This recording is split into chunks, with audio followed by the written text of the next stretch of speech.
What is going on, everybody? Dave here with This is Daveford FC. This is session 3. We left off last time with a devastating loss at our fierce local rival, Dartford FC. We lost the game 0-1. Dartford was at home. We were the better team on paper, but our team just had an off day. I mean, you can't win every single game, guys. So it was a good. It was a good game, nice hard-fought game. At least it wasn't a blowout, but we just could not get anything going offensively in that game. So we're going to pick it up. I've played about quite a few games, about a dozen games or so. Gone through some FA qualifying, done fairly well actually.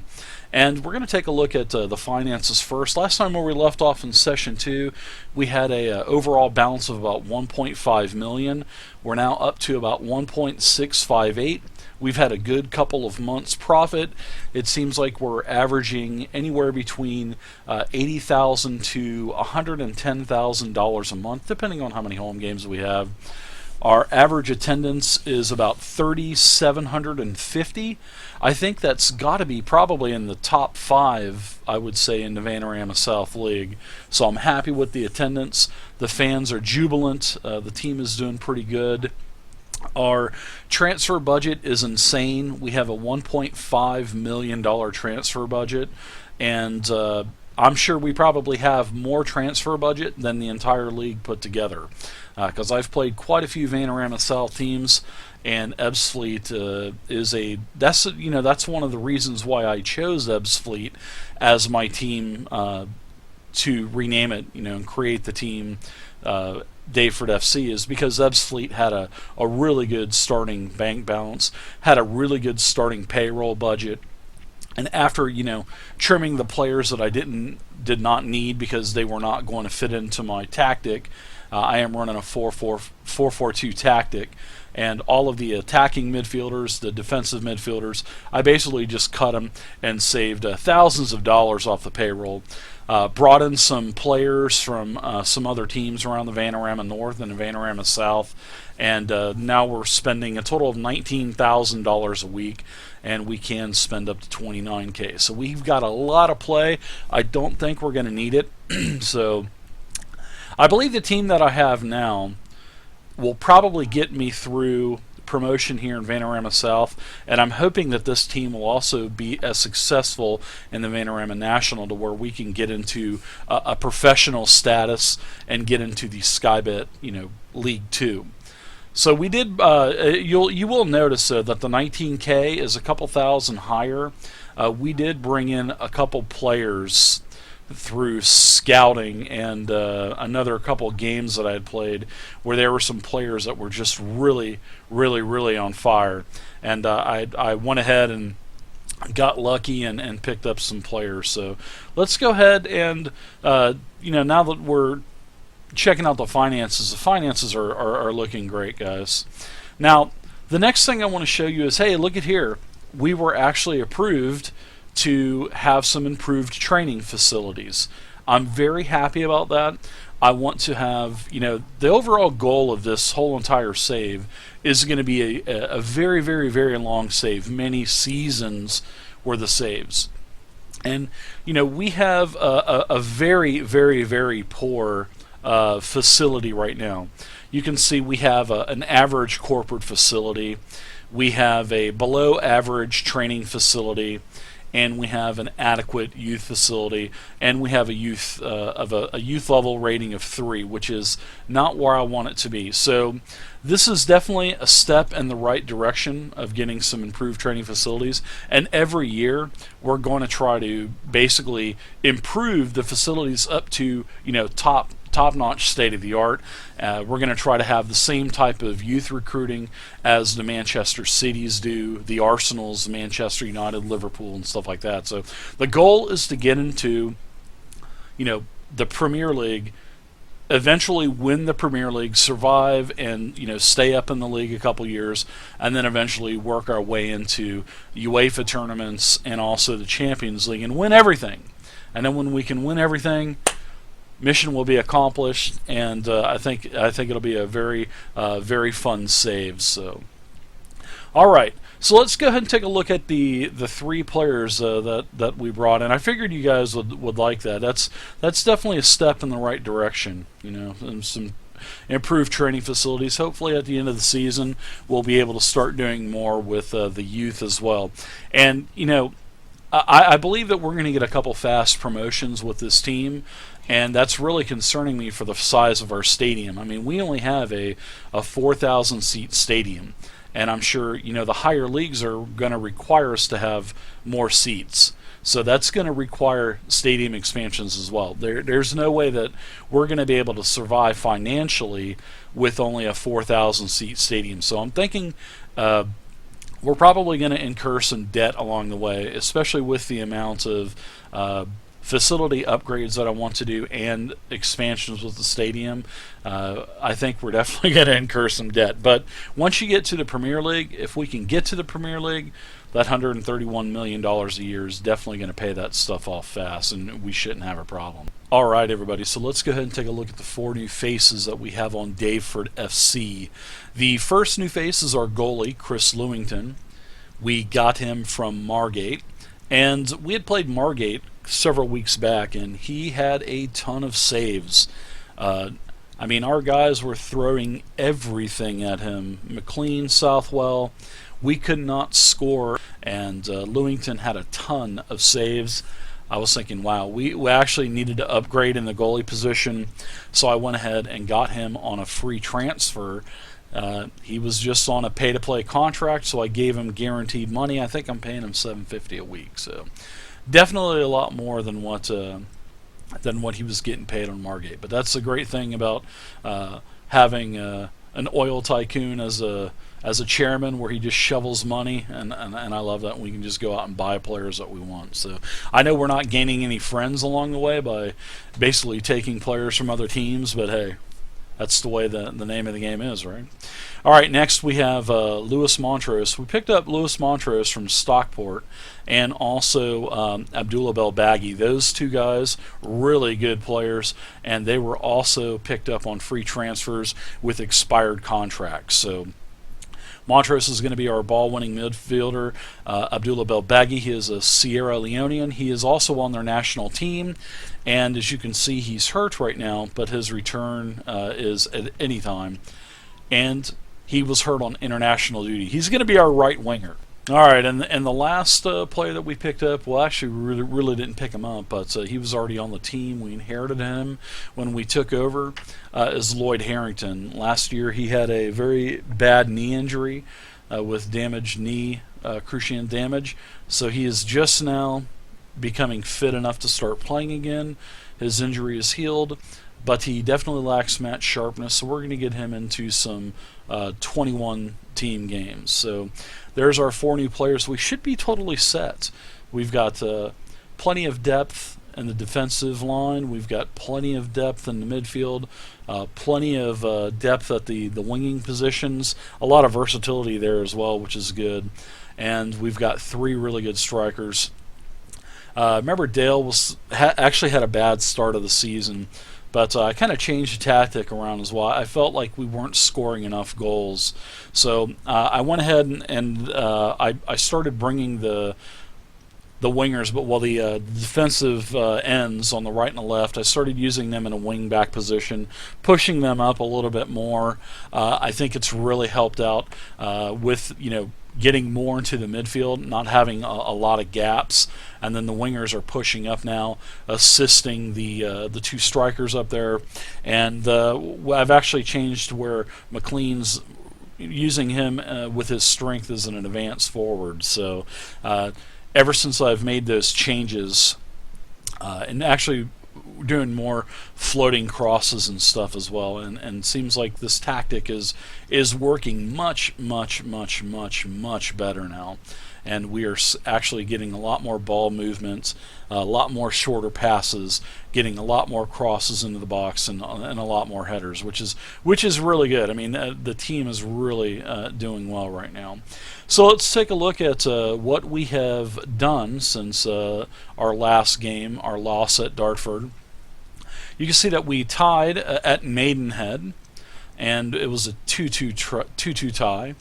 we played Margate. This is where I had seen Lewington. We should have won this game probably 8-1, no doubt. We should have won that game. I mean, we had so many beautiful shots on goal, but Lewington, he saved the day for him, for their goal differential score.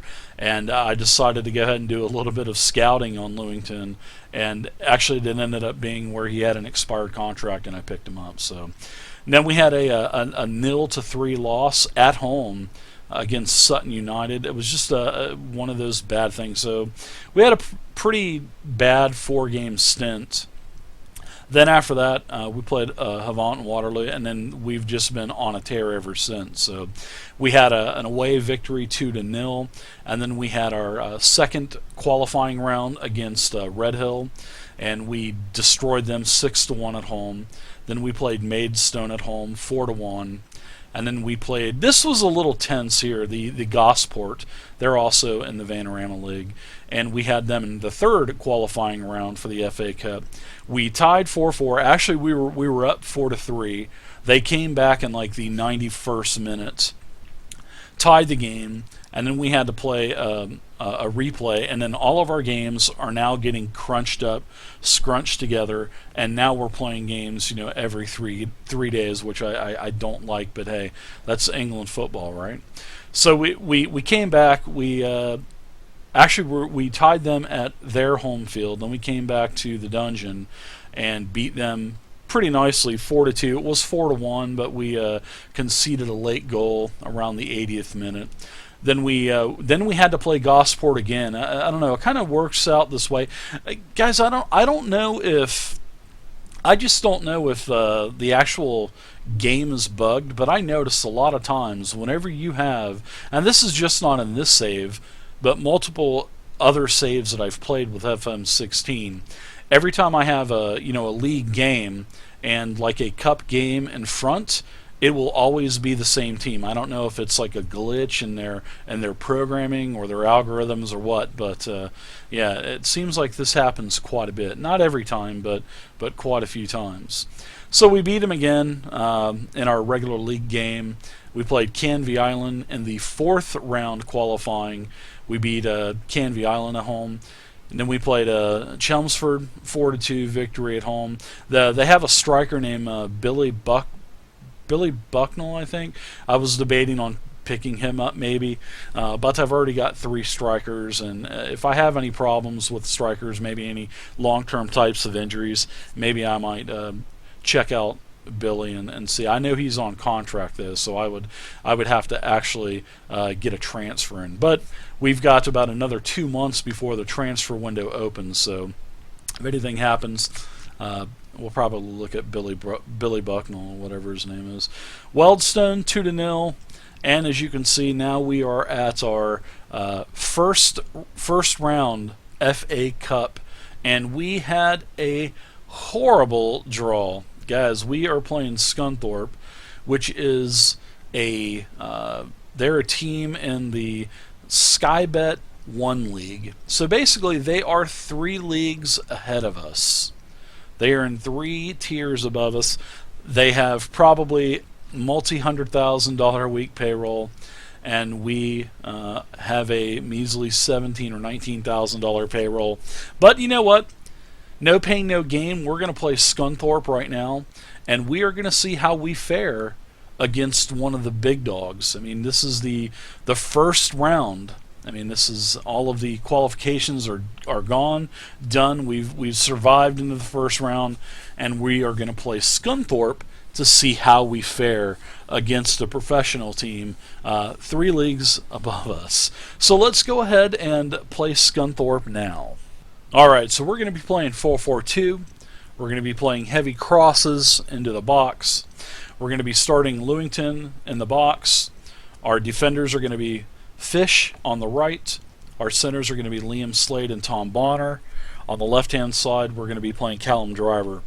Our wingers for today are going to be Anthony Cook and Kane Felix on the right-hand side. Our 2 central midfielders are going to be Lewis Montrose on the right, John Arango, he's going to be on the left, basically John's our key player, probably best player on the team. And then we're going to be running Dale Southwell and Aaron McLean as our strikers. Now we've got a couple injuries. We've still got Bill Baggy. He's still going to be back probably within the next couple days. We've got Courtney Cameron. He'll be back in a couple days. He's usually starting at the left wing position. And then we have Tom Gardner. He picked up 5 cards, so he's out for this match. Tom Gardner's a hard tackler, so all of our instructions are all set. We're going to be working the ball into the box, basically. We're going to be exploiting the flanks. We're going to be dribbling pretty slowly. We're going to be pushing slightly higher.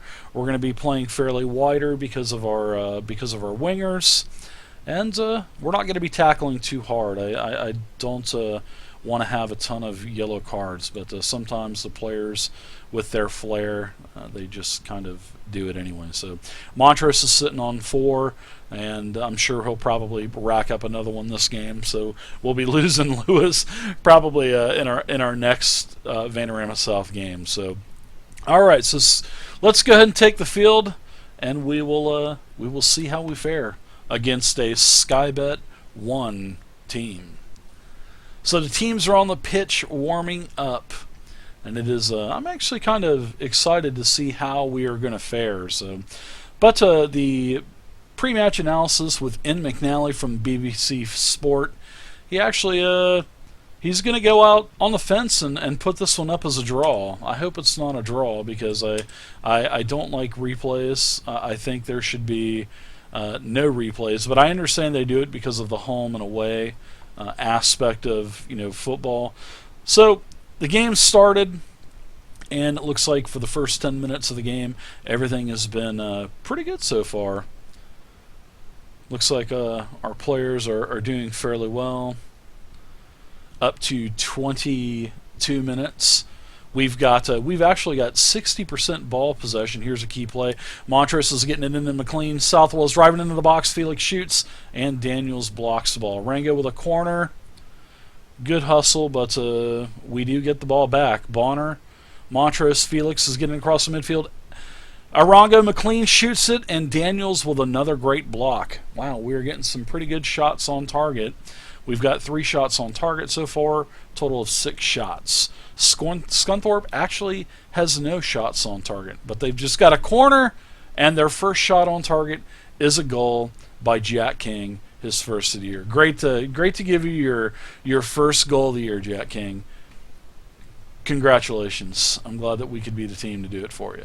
All right, so at the half, Daveford FC is 0, Scunthorpe 1. Actually, I believe that we were the better team in the half. Unfortunately, the score does not reflect that. We've just been unlucky so far. So the second half started, and we've got a key play off the bat. McLean's getting into the center of the Montrose. Montrose gets it over to drive to the left, and there you go. A flank into Southwell, and Southwell scores his 11th goal of the year. The score is now tied 1-1. Daveford FC at home in front of the crowd. The crowd is going wild. We've got another key play here. It looks like Madden's over to Clark. Clark back into the middle of Madden. We've got a steal for the Brown Baggers, and looks like a hard tackle. Cook and Felix with the cross from Cook. Felix scores his 5th of the year. Now Daveford FC, a miraculous recovery here. Daveford up 2-1 with 65 minutes. We're going to take a look at some substitutions possibly. It looks like the entire team is playing fairly well. Everything over about 6.8 or so is actually pretty good. Looks like Aaron McLean, our striker. Let's go ahead and pull in Sheringham. He's a great striker as well. Our defenders on the right, Matt Fish. We'll go ahead and we'll put in, let's see. In fact, I'm going to hold that off because we are doing a really good job containing Scunthorpe. So I think we're going to keep this as it is with our defenders. Southwell, he's had a pretty decent game. All of our players have actually had a pretty good game. So we're going to play him about 10 more minutes, and then we'll see how it's going. Although we will substitute McLean for Sheringham. see if we can get some fresh legs on the field, maybe get another goal cushion. And this would be huge to be able to beat Scunthorpe at home in the first round of the FA Cup. We are up to 80 minutes. We're going to make a couple more substitutions. Looks like, actually, wow, all of our players are up above 7. I really don't want to switch anyone out. I believe that the team is doing really good right now. We've got a 2-1 lead. We are going to go ahead and keep it like it is. We've got 3 minutes left in the game. Looks like Sheringham is offsides. Looks like Montrose, there's his 5th card. 2 minutes, and there it is. Look at that, guys. Daveford FC with the unbelievable second half comeback on Scunthorpe. Wow, Daveford FC with a 2-1 victory over Scunthorpe in the first round of the FA Cup. Wow, the crowd here at the dungeon, they are going wild. They are absolutely going wild. Holy cow, that was a great game. I'm very happy with the team. That was an unbelievable comeback. We had almost a packed house. We have 4,080 is our maximum attendance, and we sold 3,954 tickets. Awesome. Guys, Daveford FC, 2-1 winners over a professional team, 3 divisions higher than what we are. Player of the match is Anthony Cook. We had 3 yellow cards. Anthony Cook picked one up. Liam Slade picked up a yellow card. Lewis Montrose picked up a card. And then we had goals by Dale Southwell and Kane Phoenix. Great job, Daveford FC. So, hope you guys enjoyed this this episode. We'll be picking up next time. I'm going to try to do 1 game, comment 1 or 2 games every video. So thank you guys again. If you guys have any comments, please feel free to leave them down below. I hope you enjoyed the video. Please feel free to subscribe to the YouTube channel. And until next time, happy gaming and see you guys on the pitch.